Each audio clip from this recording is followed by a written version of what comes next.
and Jordan is Yeah. joining me to talk about the biggest risers and fallers. I guess it was the right term. Faller seems like a weird term to use, but I think fallers is the right word Yeah. to use for these guys in this draft board who we've like a little bit more than who we liked a little bit ago, if that makes sense. To kind of put it simply. So we'll start off. We both have three guys that we kind of want to talk about. So Jordan, who's your first riser? Let's start on the positive side. I think that Richie Grant from UCF is really popping up on a lot of people's radars. And he's a guy who I think Dane Brugler kind of brought up as possibly safety one in this year's draft. And I wrote a report on him. I like his ball hawking skills. He has sideline to sideline range, just a really good athlete, plays hard. And I think like Trevon Moehrig is a guy that people bring up as safety one, but he isn't as versatile, I think, as Hmm. Richie Grant. Then he can kind of do a little bit of everything. So he's definitely my number one riser right now. Yeah, I like him too. And the report you wrote about him. Wow, I'm struggling with the tenses of wrote and It's writ, a and Monday. it is. It's that's tough. The report that you wrote about him, I made me really like him as well. It made me want to say, okay, I should go watch more stuff about him, and I did. And one of the guys that I have on here is Joshua Matterbebe. We've talked a lot about him, and he posted a video. I can't remember, was it a box jump video that he Yeah. posted on his Instagram that shot him up the boards? Mhm. Um, we love this time of the season when recruits can just post a video of them working out and everyone's like, this guy's awesome, which is essentially what just happened right here with me. I saw him do a box jump and I was like, whoa, this guy's really good.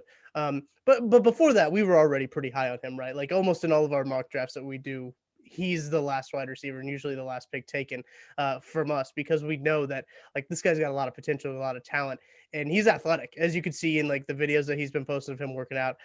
He's athletic, and I would really be satisfied if the Chiefs took him with their last pick. So, do you want to go fall? Do you want to go one faller and like alternate back and forth? Or you just want to keep on the risers? Let's just keep being positive to start it off, and then we'll have the That's fair. crushing fallers at the end. That's fair. Okay, go ahead. Give me number two then for you.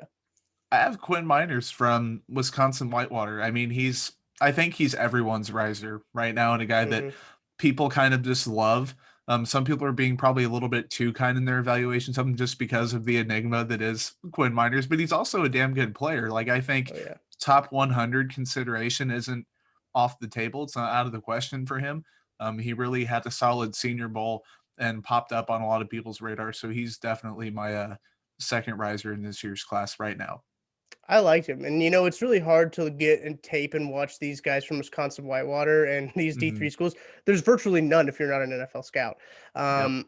And that's really hard for like us to evaluate him. We only have like Senior Bowl stuff to go off of, which he looked really good in the Senior Bowl. Like he went up against some D1 top like defensive tackles and held his own. And he's got that good Hmm. anchor, as offensive linemen like to have at the center position. So I really do like him. Another guy that I like for risers is Tylan Wallace.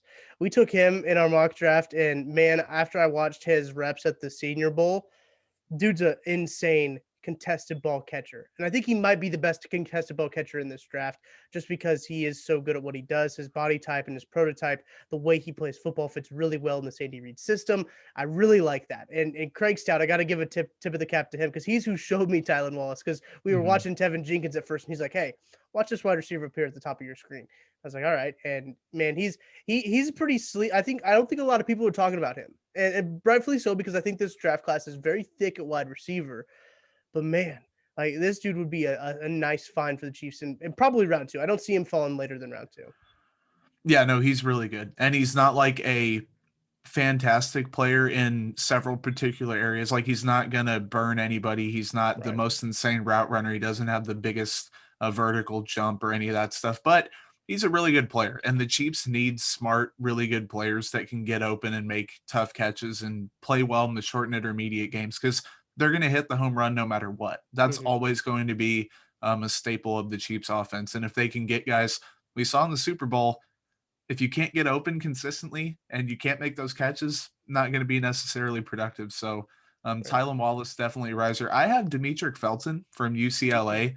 Not a guy that I really want the Chiefs to look at because obviously running back, but that dude was lining up at wide receiver and running Yep. routes, and he looked pretty damn good. Like, I don't know what he's going to do full time at the next level. I think it's going to be like a split between different things, but he's a really fun weapon where maybe if McCole Hardman wasn't in the picture. Like that's something I've brought up a lot. It's a lot Mhm. of if McCole Hardman. I just don't want people to be repetitive or redundant with McCole. And Hardman Yeah. can do a bunch of different stuff, but if you get another guy who can only do that stuff, then you kind of have the same thing, and then you have to figure out who you're going to give more playing time to. But Kadarius Toney's kind of another one where you just don't know how Mhm. that fit would be. And some people think you can get the talent first, and they'll find a role within the offense, which I think that's fine. But the Chiefs probably need established X wide receiver talents and stuff like that. And another running back would be interesting to say the least. Yeah, I think that that was very interesting, Felton, with him lining up a wide receiver. He took a lot of wide receiver reps at the Senior Mhm. Bowl, and especially in the one-on-ones, he held his own at wide receiver position for being a running back. So I don't think that that is necessarily a piece that the Chiefs can afford to look for right now. Mhm. They have forfeited that luxury, unfortunately, which is sad, but it is what it is at this point. And are we on our other on our third ones then, right? Huh? So Yep. I went with Addy Ogwumike. I'm sure I butchered his name. I just said it fast, and so I sounded confident, and so it sounded like I knew his name. He's from Notre Dame, the defensive lineman, correct? He lends. Is he a three tech? No, he's an edge. Him and Dalen Hayes were across from Oh each yes, other that's right. over at I Notre Dame. thought I thought that does Notre Dame have an edge or a like an interior lineman in this year's draft? Or am I thinking of somebody else that has a crazy name like that? He, I believe so. And the thing with he's kind of a hybrid. Like he can be kicked inside when Yeah. needed. Dalen's strictly an outside guy, but Adetokunbo, I'm not even going to say the last name because I butcher it too. I Mhm. like calling him Addy, like you said. He can kind of be kicked inside. He's strong enough to where if he put on maybe like 10 pounds of muscle, because he's done it when he got on campus, he put on a ton. So Oh, he's wow. capable of doing that. And then maybe on obvious passing downs, you can kick him inside or something like that.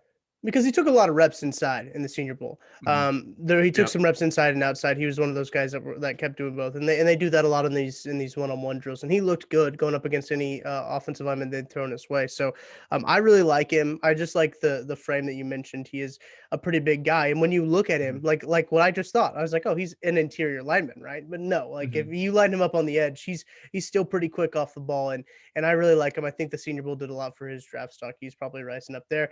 I don't think the Chiefs are in the right pick range to get him now with him, kind of rising above in with the Mhm. Senior Bowl, but that's which is unfortunate. But I think, man, he's a good football player. He's going to make any team pretty happy. Yeah, and also shout out to Dalen Hayes. I Oh yeah. put him in as an honorable mention. He's a guy who kind of a limited ceiling, not a super impressive athlete, but he played pretty well in the Senior Bowl, had some He good did. reps in practice. So I think he really helped his draft stock. I think I gave him a round 4, late round 4, early round 5 grade, and I Mhm. don't think he's going to be there at round 5. I think he's probably a top 120-ish pick.